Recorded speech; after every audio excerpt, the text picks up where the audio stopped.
January 14th, 1957. A man lies in his bed in the Holmby Hills. He weighs 80 pounds. His wife, Lauren Bacall, is beside him. Spencer Tracy visited the night before, said goodnight, and Bogart looked at him with this sweet smile, covered Spencer's hand with his own and said, "Goodbye. Not good night. Goodbye." He knew. The next day he slipped into a coma, and just like that, the man who made everyone believe tough guys had hearts of gold was gone. But here's what gets me. He was born on Christmas Day, December 25th, 1899, a Capricorn, arriving on the most Saturn-ruled day imaginable. And when you understand his chart, everything about how he lived, how he loved, and why it took him until 42 years old to become a star suddenly makes perfect cosmic sense. Keep that late bloomer energy in mind, because his Taurus Rising predicted exactly how he'd become a legend. And his Libra Moon? That explains why the tough guy on screen was a completely different man behind closed doors. If you're obsessed with understanding historical figures through astrology, hit subscribe. Drop a like if you're ready for this one, and honestly, I need to know, would you rather have Bogart's Capricorn patience, knowing success doesn't come until your 40s, or would you trade it for faster fame with less legacy? Comment below, because this one's genuinely debatable. So let's talk about this chart, because Bogart's chart is textbook earth sign energy with a romantic twist hiding underneath.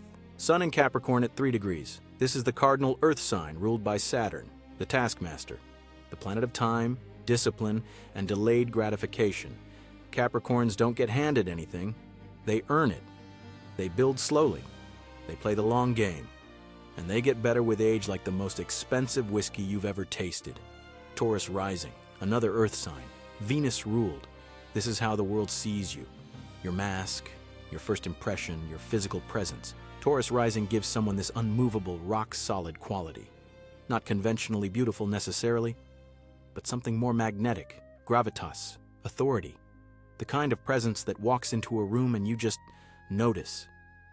And then there's the secret weapon, Libra Moon, his emotional core, the way he processed feelings, what he needed in relationships, what made him feel safe. Libra is ruled by Venus too, the planet of love, beauty, harmony. Libra Moons crave partnership. They need a person.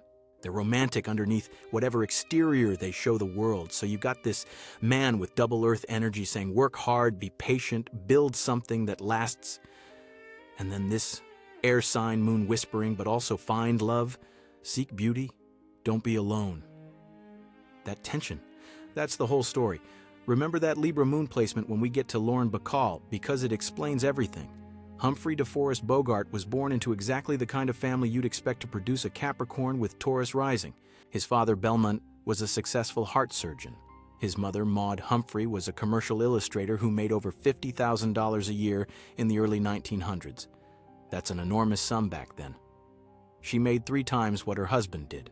They lived in a fancy Upper West Side apartment in Manhattan. They had a 55-acre summer estate on Canandaigua Lake in upstate New York. On paper, perfect childhood.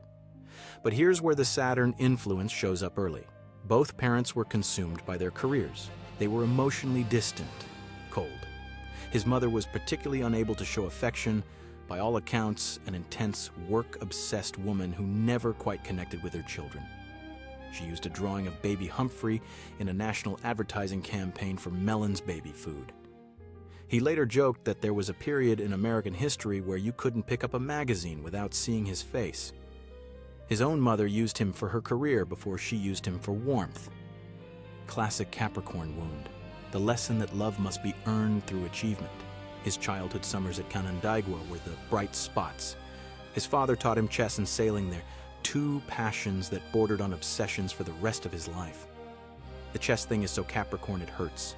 Strategy, patience, thinking 10 moves ahead, planning. And sailing?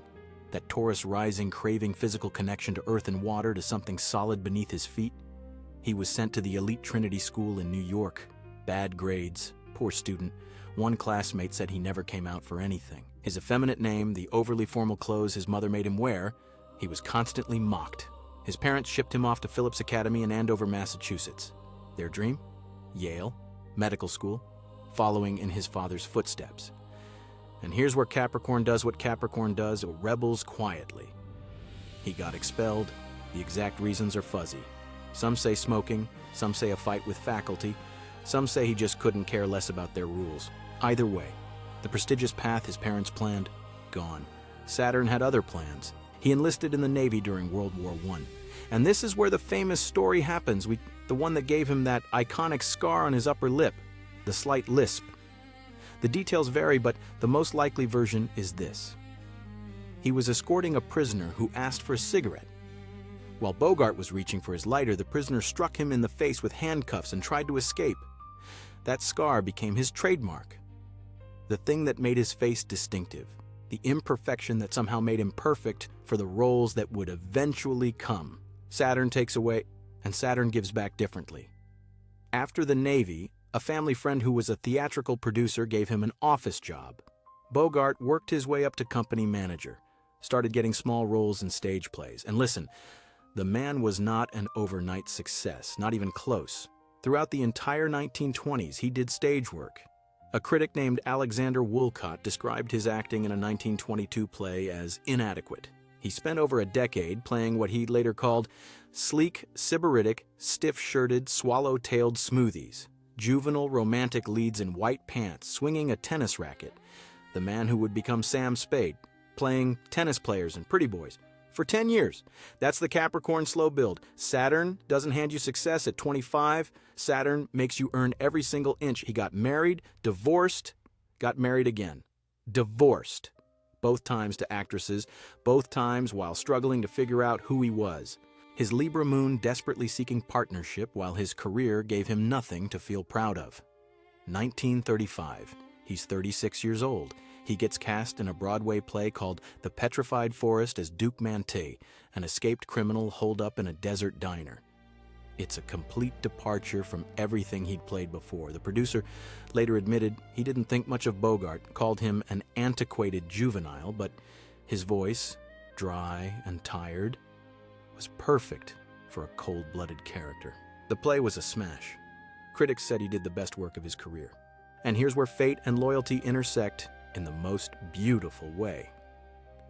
When Warner Brothers decided to make the film version, they wanted a bigger name than Bogart for the villain role, but the star of the play, Leslie Howard, refused. He threatened to quit unless they gave Bogart the part he'd originated on stage. Remember this, because Bogart never forgot it. Keep Leslie Howard in mind. His loyalty shows up in the most touching way at the end of his life. The Petrified Forest came out in 1936. Bogart was 37 years old, and finally, he had a contract with a major studio, but success still wasn't coming easy. From 1936 to 1940, Warner Brothers put him in 28 films, almost all of them as gangsters and villains, supporting roles, B-movies. He was getting work, but he wasn't a star. He once joked that he spent most of those years getting electrocuted, shot, or hanged in the final reel. Saturn was still making him wait. Then came 1941, he was 42 years old, and everything changed. First, High Sierra, a film George Raft turned down because he didn't want to die at the end. Classic Capricorn moment. Someone else's ego becomes your opportunity. Then The Maltese Falcon. Again, George Raft rejected it because he didn't want to work with a first-time director. That first-time director was John Huston. And Bogart became Sam Spade, the cynical private detective with a hidden moral code, world-weary, sharp, untrusting. But underneath all of that, principled. The critics were stunned. Roger Ebert later called it the first great noir film. The role defined Humphrey Bogart's performances for the rest of his life. He said it was practically a masterpiece, one of the few things he was genuinely proud of. That's Capricorn energy at its finest, building quietly for 2 decades. Then finally, the foundation holds. The work pays off. The timing aligns. But the best was still coming. Remember that Taurus Rising we talked about? The gravitas, the unmovable presence? Watch what happens when you combine that with a romantic leading role. Casablanca, 1942. He's 43. Rick Blaine, the cynical nightclub owner in Nazi-controlled Morocco. A man hiding from his past. A man whose ex-lover suddenly walks back into his life on the arm of a resistance hero. and he has to choose between love and duty. This role is pure Capricorn with a Libra Moon core. Rick presents himself as cold, detached, self-interested. I stick my neck out for nobody. But underneath, he's a man who gave up everything once for love, who sacrificed his own happiness for a greater cause, who makes the noble choice even when it breaks his heart. The American Film Institute ranked Rick Blaine as the fourth greatest hero in American cinema, and his romance with Ingrid Bergman's Ilsa, the greatest love story in American film history according to the same institute. Here's looking at you, kid. Written by a Capricorn who understood that the deepest love is the kind you're willing to sacrifice. The film won Best Picture.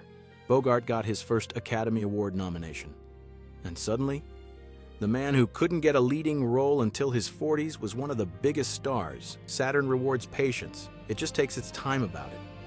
Now here's where the Libra Moon pattern gets really interesting, because Bogart's romantic life before stardom was chaotic. His first wife, Helen Menken, was a stage actress 10 years older than him. They married in 1926, divorced in less than a year. Second wife, Mary Phillips, married in 1928. This one lasted until he moved to Hollywood, and she didn't want to leave her New York theater career. They divorced in 1937. Third wife, Mayo Methot. They married in 1938. And this one? This one was wild. Mayo was loud, volatile, jealous, and a heavy drinker. So was he. Their friend Julius Epstein called their marriage the sequel to the Civil War. They were known in Hollywood as the Battling Bogarts. They screamed at each other. She threw things at him, and apparently her favorite weapons were phonograph records because they made such a satisfying crash. She was physically and verbally abusive when drunk, but here's the Libra Moon thing. He didn't leave. His emotional core craved partnership so desperately that even a destructive one felt better than being alone. He bought her a boat called Sluggy, which was his nickname for her. He once said, "I like a jealous wife." We get on so well together because we don't have illusions about each other. That's a Libra Moon in shadow, staying for the partnership even when the partnership is destroying you.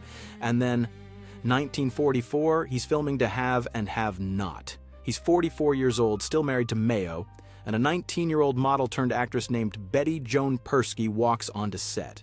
You know her as Lauren Bacall.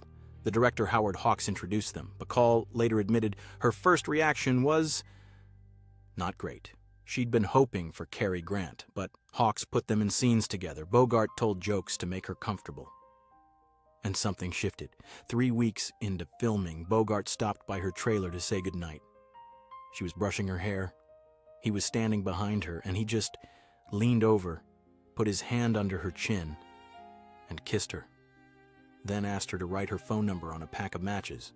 That's the Libra Moon finally finding what it needed. Not chaos and volatility, not someone who matched his worst impulses, but someone who made him feel safe enough to be gentle.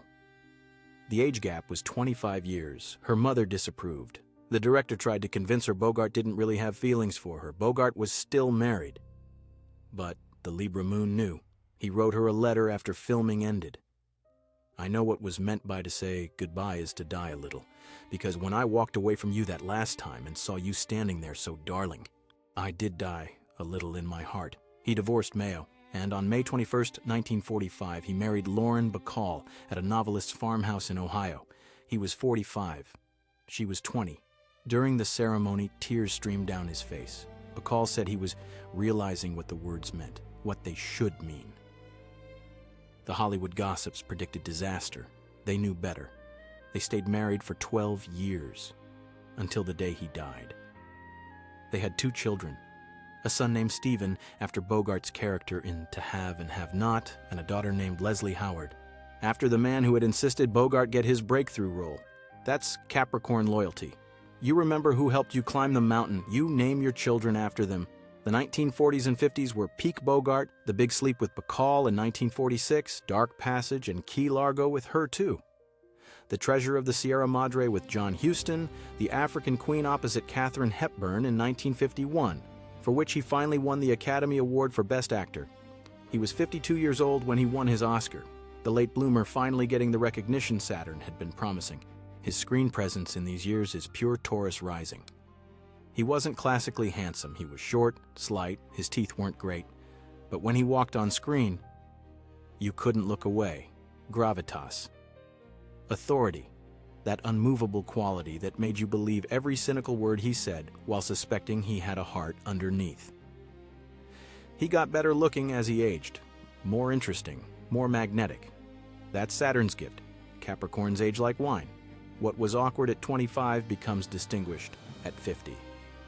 In 1947, Bogart and Bacall traveled to Washington to protest the House Un-American Activities Committee. They stood up for their friends who were being blacklisted. That's the Capricorn sense of duty combined with Libra's passion for justice. He believed in something, and he showed up. He formed his own production company, made The African Queen independently, won his Oscar for a film he'd helped make happen, built his legacy brick by brick. But here's what the chart couldn't prevent. Bogart was a heavy smoker, 2 packs a day, and a heavy drinker for decades. By the early 1950s, it had destroyed his health, constant coughing, shortness of breath. He refused to see a doctor. Capricorn stubbornness at its worst, the refusal to admit weakness, to acknowledge that the body has limits. In January 1956, Bacall finally convinced him to get checked. He was 56. The diagnosis was esophageal cancer, advanced. On March 1, 1956, he had surgery, 9.5 hours. They removed his esophagus, 2 lymph nodes, and a rib. He seemed to improve briefly. Then the cancer spread. By November, he needed chemotherapy. It didn't work. By December, the doctors told Bacall he was going to die. His weight dropped to 80 pounds. He was too weak to walk upstairs. They modified the dumbwaiter so his wheelchair could fit. He joked about it. Put me in the dumbwaiter and I'll ride down to the first floor in style. That's Capricorn dignity. Maintaining composure even when everything is falling apart. On January 13, 1957, Frank Sinatra, Katharine Hepburn, and Spencer Tracy came to visit. Spencer said goodnight. Bogart said goodbye. He knew. The next day, he fell into a coma. He died on January 14, 1957. He was 57 years old. His funeral was simple. All Saints Episcopal Church. Music by his favorite composer, Bach and Debussy. John Huston, his longtime director and friend, gave the eulogy. He is quite irreplaceable. There will never be anybody like him. Bacall put a small gold whistle in his coffin, a reference to their first film together. You know how to whistle, don't you, Steve? You just put your lips together and blow. In 1999, the American Film Institute named Humphrey Bogart the greatest male star of classic American cinema. Not Cary Grant, not Clark Gable.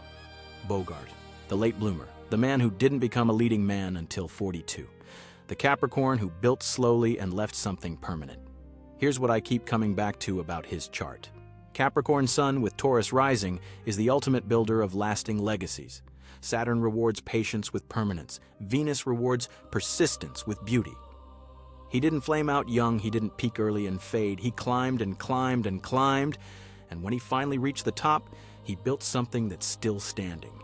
4 of his films made the American Film Institute's list of the greatest American movies. Casablanca ranks second. The Maltese Falcon, Treasure of the Sierra Madre, The African Queen. All classics that people still watch, still love, still quote almost 70 years after his death. His image is frozen in time. The trench coat, the hat, the cigarette that would eventually end his life. The world-weary eyes that somehow still believed in something. And that Libra Moon, the part of him that craved partnership, that needed love, that was romantic underneath all the cynicism. Bacall spoke about him for the rest of her life. She said there was something that made him able to be a man of his own, and it showed through his work. There was also a purity, which is amazing considering the parts he played. Something solid, too. She was right about that solidity. Taurus Rising, Earth sign energy. Something you could rely on. She married again after he died, had more success on Broadway, lived another 57 years. But in interview after interview, she called her time with Bogart the happiest years of her life.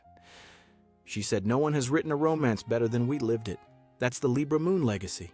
He finally found the partnership his chart always craved, and even death couldn't diminish it. Here's looking at you, kid. The Capricorn who climbed until he became immortal. The tough guy with a Libra moon who just wanted someone to love. The late bloomer who proved that Saturn's delays aren't punishments. They're setups for something that actually lasts. And that's what happens when a Capricorn refuses to quit.